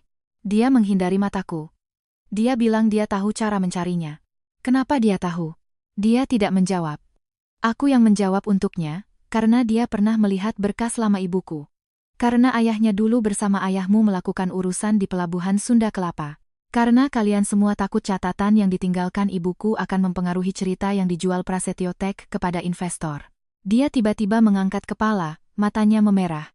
Kamu pikir aku tidak menderita? Ayahku adalah panutanku sejak kecil. Sekarang kamu memberitahuku dia mungkin bukan orang yang kukira. Aku harus bagaimana? Aku menatapnya. Jadi kamu memilih membiarkan ibuku terus difitnah? Aku hanya ingin mempertahankan apa yang ada sekarang. Dia akhirnya lepas kendali. Prasetyo Tech punya ratusan karyawan. Ibuku sakit-sakitan. Ayahku sudah meninggal. Dewi juga hanya ingin menjaga nama baik terakhir ayahnya. Kenapa kamu tidak bisa mengalah? Karena yang selalu mengalah adalah aku. Di luar ruang rapat, seseorang lewat. Langkah kakinya berhenti sejenak, lalu berjalan lagi. Suaraku tidak tinggi. Aku mengalah sampai ke malam badai, sampai ke jalanan puncak yang longsor, sampai kalian bisa masuk ke rumahku mengambil barangku, menodai nama baik ibuku. Bima, katakan padaku, aku masih bisa mundur kemana lagi? Dia seperti kehilangan tenaga, bersandar kembali ke kursi. Lama setelah itu, dia berbisik, kita benar-benar tidak bisa kembali lagi. Aku menatapnya. Bukan tidak bisa kembali, kataku. Aku yang tidak mau kembali. Kasus perceraian secara resmi masuk ke proses pengadilan. Bima mulai mengulur waktu. Dia tidak setuju dengan pembagian harta, tidak setuju mengakui utang, tidak setuju meminta maaf secara terbuka, dan lebih lagi tidak setuju aku memiliki klaim tunggal atas lisensi teknologi. Strateginya sangat jelas. Mengulur sampai aku tidak tahan, sampai proyekku tertunda, opini publik berbalik, penyelidikan memakan waktu, sehingga aku demi memulihkan hidupku akan berkompromi. Kali ini, serangan baliknya memang membuatku menderita. Setelah proyek mandiriku ditunda, arus kas menjadi ketat. Sewa kantor, gaji tim, biaya penyelidikan dan pembuktian, setiap pengeluaran adalah nyata. Ada yang menasihatiku. Prasetyo Tech bersedia berdamai. Terima saja. Ambil sejumlah uang. Jangan berlarut-larut lagi. Aku bukannya tidak goyah. Di tengah malam, melihat saldo rekening yang terus berkurang, aku bertanya-tanya, apakah sepadan? Sampai Santoso mengantarkan sebuah kotak besi tua. Dia bilang, ini peninggalan ibumu yang dititipkan padaku. Katanya, jika suatu hari putrinya datang bertanya, berikan ini padanya. Di dalam kotak itu tidak ada uang. Hanya setumpuk jadwal kerja tulisan tangan, sebuah perekam suara, dan sepucuk surat untukku. Kertas suratnya sudah menguning. Ibuku menulis, Laras, jika kamu membaca ini, artinya ibu belum menyelesaikan masalah ini dengan baik. Maaf, ibu tidak bisa memberimu kehidupan yang mudah. Tapi kamu harus ingat, nama baik bukan hadiah dari orang lain, tapi sesuatu yang kita jaga sendiri. Menjaganya akan terasa sakit, tapi jika tidak dijaga, setiap langkah ke depan tidak akan pernah bisa tegak. Selesai membaca surat itu, aku duduk di kantor sampai fajar. Keesokan harinya, aku menjual apartemen kecil pranikahku. Itu adalah jalan keluar yang ditinggalkan ibuku. Sekarang, aku menggunakannya untuk membiayai penyelidikan, gugatan, dan timku. Maya bertanya, "Rela?" Aku bilang, "Tidak rela. Tapi beberapa hal harus ditebus dengan pengorbanan." Sidang dengar pendapat publik diadakan dalam rapat tinjauan ulang proyek logistik darurat kota. Awalnya ini hanya bagian dari pemeriksaan bersama oleh investor dan pemerintah, tidak disiarkan secara langsung. Tapi karena Prasetyo Tech sebelumnya selalu menggunakan proyek darurat bencana untuk promosi publik, dan opini publik sudah terlanjur ramai, akhirnya rapat itu mengizinkan media untuk meliput. Hari itu aku tidak mengenakan pakaian hitam. Aku mengenakan kemeja krem kesukaan ibuku. Di lengan bajunya ada sebuah kancing mutiara tua, peninggalannya. Bima duduk di seberangku. Beberapa hari tidak bertemu, dia terlihat sangat kurus. Dewi juga datang, wajahnya tanpa riasan, terlihat sangat lesu. Tapi aku tahu dia tidak akan menyerah begitu saja. Setelah rapat dimulai, moderator menjelaskan 3 hal. Pertama, investasi Bifest untuk Prasetyo Tech ditunda. Kedua, kepemilikan model inti Prasetyo Tech perlu dilengkapi pengungkapannya. Ketiga, kasus lama Pelabuhan Sunda Kelapa karena adanya bukti baru diserahkan ke pihak terkait. Saat giliran Bima berbicara, dia berdiri. Dia sudah sangat siap. Dia bilang Prasetyo Tech tidak pernah menyangkal aku memberikan saran di tahap awal. Tapi pengembangan inti perusahaan dilakukan oleh tim. Dia bilang pengambilan barang di malam badai adalah kesalahpahaman komunikasi internal keluarga, tidak ada niat subjektif untuk mencelakai. Dia bilang kasus generasi ayah mereka belum ada kepastian. Tidak seharusnya mempengaruhi bisnis saat ini. Setiap kalimatnya menghindari inti masalah. Dia masih ingin menyelamatkan perusahaan, dirinya sendiri, dan juga martabat keluarga Prasetyo. Saat giliranku, aku tidak terburu-buru membantah. Aku memutar rekaman telepon malam badai terlebih dahulu. Kalimat Bima, "Bukankah kamu jago menyetir? Jangan manja." Terdengar di ruang rapat, banyak orang mengerutkan kening. Kemudian rekaman dari Hendra. "Laras malam ini akan keluar. Dia akan pergi, orang ini paling tidak tega melihat orang lain celaka." Bima memejamkan mata. Wajah Dewi pucat pasi. Aku berkata, "Ini bukan kesalahpahaman komunikasi keluarga. Ini adalah memanfaatkan kepercayaan dan kebaikan seseorang untuk menggiringnya ke ruas jalan yang berbahaya." Lalu aku menunjukkan catatan kunci pintu, tangkapan layar CCTV, catatan pemasangan pelacak mobil. Masing-masing bukan tuduhan tunggal, tapi jika dirangkai menjadi alur yang lengkap. Ada yang bertugas memancingku keluar rumah, ada yang bertugas masuk ke rumahku mengambil barang, ada yang bertugas menguntit mobilku, ada yang bertugas menyerangku di opini publik. Aku menatap Dewi. "Nona Dewi, Anda bilang Anda tidak tahu di dalam kotak P3K ada flash disk. Kalau begitu saya ingin bertanya, kenapa sebelum masuk ke rumah saya, Anda mencari di internet Kirana Sari Pelabuhan Sunda Kelapa C7? Dewi menoleh tajam. Ini adalah data yang dipulihkan oleh Maya. Dewi pernah login ke jaringan Wi-Fi tamu Prasetyo Tech menggunakan tablet Hendra. Riwayat pencariannya tidak dibersihkan. Suara Dewi bergetar. Saya hanya penasaran setelah mendengar Bima menyebutkannya. Aku membuka halaman berikutnya. Bukti transfer antara Dewi dan 2 orang di van abu-abu itu. Jumlahnya tidak besar, dibagi menjadi 3 kali transfer, keterangannya jasa angkut sementara. Aku bertanya, "Jasa angkut sementara perlu menguntit mobil saya di malam badai?" Air matanya jatuh. "Aku tidak menyuruh mereka menyakitimu." Begitu kalimat ini keluar, ruang rapat hening. Dia sadar salah bicara, panik menatap Bima. Bima tidak melihatnya. Aku melanjutkan memutar kesaksian video Santoso. Suara lelaki tua itu parau tapi jelas. Dia menceritakan tentang segel gudang C7 yang dirobek, tentang Kirana Sari yang melapor 3 kali, tentang Susilo Wijoyo yang menandatangani izin, tentang Bambang Prasetyo yang ada di lokasi. Terakhir, video lama itu diproyeksikan ke layar besar. Ibuku di tengah angin dan hujan, berdiri di depan pintu gudang, kurus tapi tegar. "Ini slot darurat, bukan tempat kalian cari untung." Mataku terasa panas, tapi aku tidak menangis. Aku tidak ingin suara ibuku tenggelam dalam air mataku. Di ruang rapat, Bima menunduk, bahunya perlahan terkulai. Dia akhirnya melihatnya. Ayahnya bukan pahlawan yang meninggal karena takdir. Dia adalah bagian dari utang lama itu. Dan mitos perusahaan yang selama ini dia bangun dengan susah payah, menginjak lumpur yang belum sempat dibersihkan oleh ibuku. Moderator menunda rapat. Petugas dari instansi terkait membawa materi. Perwakilan investor di tempat menyatakan menghentikan putaran investasi ini sampai risiko kepemilikan dan integritas dikesampingkan. Dewan Direksi Prasetyo Tech mengumumkan Bima terus dinonaktifkan dan menjalani pemeriksaan internal. Dewi dibawa oleh polisi untuk membantu penyelidikan. Saat melewati sampingku, dia tiba-tiba berhenti. Wajahnya basah oleh air mata, suaranya rendah hanya aku yang bisa mendengar. "Kamu puas sekarang?" Aku menatapnya. "Tidak puas." Dia tertegun. Aku berkata, "Ibuku meninggal, ayahmu juga meninggal.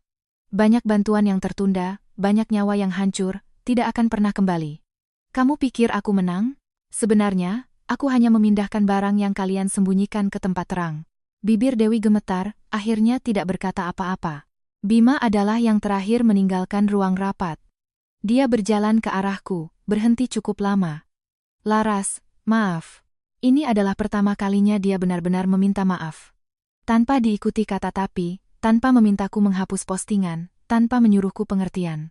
Aku menatapnya, hatiku tidak merasakan sakit seperti yang kubayangkan. Hanya ada rasa lelah yang mendalam. "Kalimat ini seharusnya kamu katakan lebih awal." Matanya memerah. "Aku tahu. Tapi kalaupun kukatakan lebih awal, tidak ada gunanya. Aku merapikan dokumen. Karena kamu bukan salah sesaat. Kamu berulang kali memilih sisi yang menguntungkanmu." Suaranya serak. "Aku akan bekerja sama dalam proses perceraian." Aku mengangguk. "Baik." Dia sepertinya masih ingin mengatakan sesuatu, tapi aku sudah berbalik pergi. Saat keluar dari gedung rapat, hujan sudah berhenti. Di langit terlihat sedikit cahaya pucat. Maya berdiri di anak tangga menungguku, memberiku payung. "Sudah selesai semua?" Aku melihat ke kejauhan, rambu-rambu jalan yang tumbang karena angin sedang ditegakkan kembali. "Belum," kataku. Tapi bagian tersulitnya sudah lewat. Putusan cerai keluar 2 bulan kemudian. Bima akhirnya tidak mengulur waktu lagi. Mungkin karena sudah tidak bisa. Mungkin karena dia akhirnya mengerti aku tidak akan kembali. Pengadilan menetapkan status beberapa dana krusial. Pinjaman sebesar 2,7 miliar rupiah yang dia dapat dariku di awal usahanya diakui sebagai utang, harus dicicil pengembaliannya.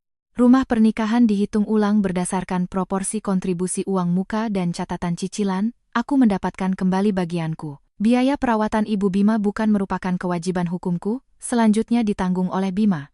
Mengenai kepemilikan model di Prasetyo Tech, aku tidak menuntut sampai perusahaannya bangkrut. Aku dan Prasetyo Tech menandatangani kembali perjanjian lisensi. Perjanjian itu ditulis dengan sangat jelas. Aku memiliki hak atas nama model asli dan royalti lisensi yang wajar. Prasetyo Tech harus mengoreksi semua materi eksternal, tidak boleh lagi mengklaim logika dasar terkait dikembangkan sepenuhnya secara mandiri. Ada yang bertanya kenapa aku tidak langsung membuat Prasetyo Tech bangkrut. Aku berpikir lama, akhirnya berkata, karena di perusahaan itu masih banyak orang yang benar-benar bekerja. Mereka tidak seharusnya ikut menanggung kebohongan Bima. Ini bukan karena berhati lembut. Ini adalah batasan. Aku tidak lagi menanggung konsekuensi orang jahat, juga tidak menyeret orang yang tidak bersalah ke dalam dendamku. Hari saat hasil tinjauan ulang kasus lama Pelabuhan Sunda Kelapa keluar, aku pergi ke makam ibuku sendirian. Instansi terkait memastikan Kirana Sari saat itu telah berulang kali melaporkan anomali gudang, tindakannya benar. Sanksi yang diberikan padanya tidak memiliki dasar yang cukup dan dinyatakan dikoreksi. Orang-orang yang terlibat dalam perobekan segel dan pemberian izin, ada yang sudah meninggal, ada yang menerima sanksi, ada yang diumumkan secara terbuka. Nama baik yang datang terlambat terasa begitu ringan. Selembar kertas, beberapa baris kalimat. Tapi saat aku meletakkan surat koreksi itu di depan makam, angin meniup pohon pinus, seperti seseorang akhirnya menghela napas lega. "Bu, kita pulang." Aku berjongkok, membersihkan debu di batu nisan. Foto ibuku masih dengan wajah yang tidak pandai tersenyum. Dulu aku selalu menyalahkannya karena terlalu keras. Sekarang aku baru mengerti, beliau bukan tidak lembut. Beliau hanya tahu, saat seorang wanita tidak punya siapa-siapa untuk melindunginya, dia harus belajar berdiri tegak lebih dulu. Dewi kemudian mendapatkan penangguhan penahanan. Kasusnya terus berjalan. Setelah skandal ayahnya terungkap, dia tidak pernah bisa kembali ke Prasetyo Tech. Orang-orang di internet yang pernah bersimpati padanya, dengan cepat menghilang. Kerumunan memang selalu begitu. Mereka datang dengan cepat, pergi juga dengan cepat. Yang benar-benar tinggal untuk membersihkan puing-puing hanyalah orang yang terlibat langsung. Hendra karena memberikan bukti kunci, setelah menanggung sebagian tanggung jawab, meninggalkan Prasetyo Tech. Sebelum pergi, dia mengirimiku sebuah pesan singkat. Ibu Larasati, maaf, waktu itu saya tahu itu salah, tapi saya tetap melakukannya. Aku tidak membalas. Beberapa permintaan maaf ku terima, tapi tidak perlu meringankan beban si pelaku. Ibu Bima pindah dari panti rehabilitasi mahal. Kudengar awalnya dia tidak terbiasa, setiap hari memakiku. Kemudian Bima sendiri yang menemaninya fisioterapi, baru tahu betapa besar tenaga yang dibutuhkan untuk membantu seorang lansia pindah dari tempat tidur ke kursi roda. Tahu obat tidak boleh dicampur. Tahu tekanan darah di malam hari harus dipantau. Tahu saat seseorang menanggung sendiri semua tagihan, bahkan untuk minum air pun harus memilih. Dia mengirimiku sebuah pesan yang sangat panjang.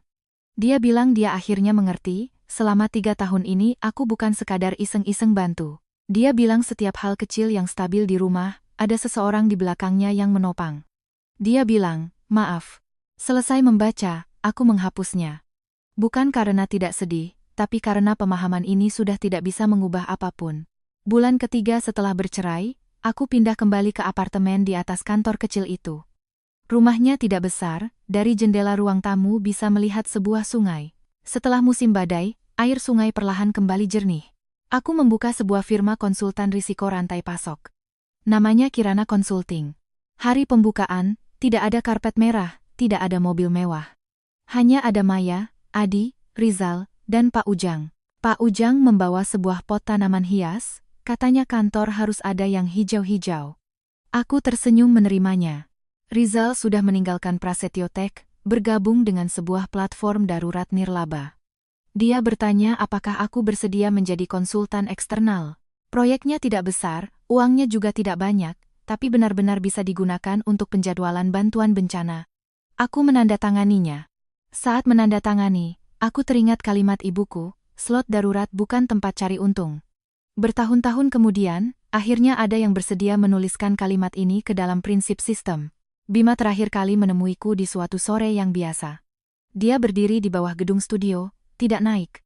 Aku turun mengambil paket, melihatnya bersandar di mobil. Dia mengenakan kemeja abu-abu tua yang dulu kubelikan untuknya, lengan bajunya sedikit kusut. Laras. Aku berhenti. Dia melihat kotak paket di tanganku. Aku hanya lewat. Aku tidak membongkar kebohongannya. Dia terdiam sejenak. Prasetyo Tech masih ada, tapi aku tidak lagi jadi CEO.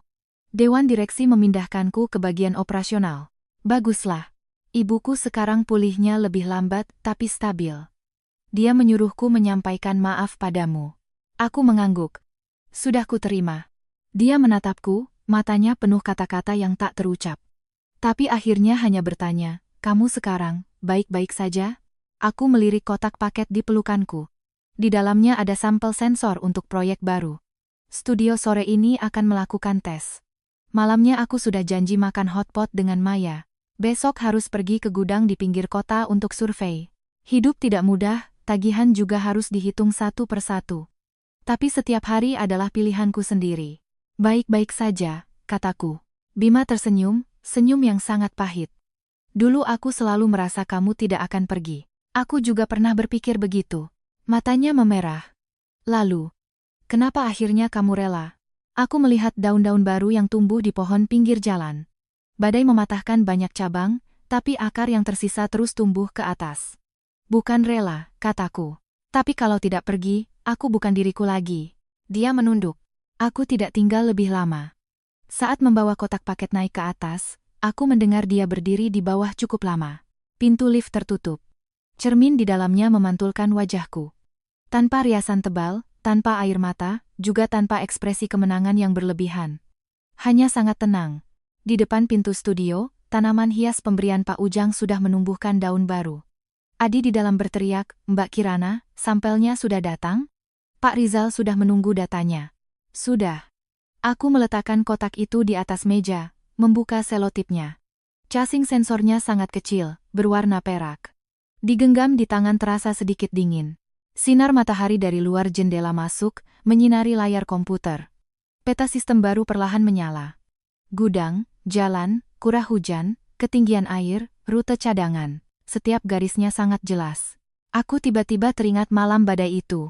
Jika Pak Ujang tidak menahanku, jika aku tidak melihat pemandangan di luar jendela mobil itu, jika aku terus mempercayai Bima, terus mencari alasan untuk semua orang, maka hidupku mungkin akan berhenti di jalan puncak yang longsor itu. Tapi aku berbalik. Aku mematikan berbagi lokasi. Aku melapor polisi. Aku menandatangani surat gugatan cerai. Aku membongkar utang lama yang ditinggalkan ibuku. Aku memindahkan badai yang mereka sembunyikan ke tempat terang. Ponsel di atas meja bergetar. Notifikasi tes dari platform Nirlaba. Simulasi penjadwalan bantuan bencana putaran pertama sistem Kirana dimulai. Aku menekan konfirmasi. Di layar, titik-titik biru yang mewakili slot darurat satu persatu menyala. Mereka tidak dipindahkan, tidak diganti, tidak disembunyikan dalam kepentingan pribadi siapapun. Aku mengambil gelas air hangat di samping, meminumnya. Airnya hangat, pas sekali. Di luar jendela tidak ada angin. Hanya mobil-mobil yang berlalu lalang di bawah, menuju ke kehidupan masing-masing. Aku kembali ke depan komputer, memasukkan perintah penjadwalan pertama. Kali ini, aku bukan lagi istri siapa-siapa. Aku Larasati Putri, penanggung jawab sistem Kirana, dan juga orang yang akhirnya berhasil menyelamatkan dirinya sendiri dari malam badai itu.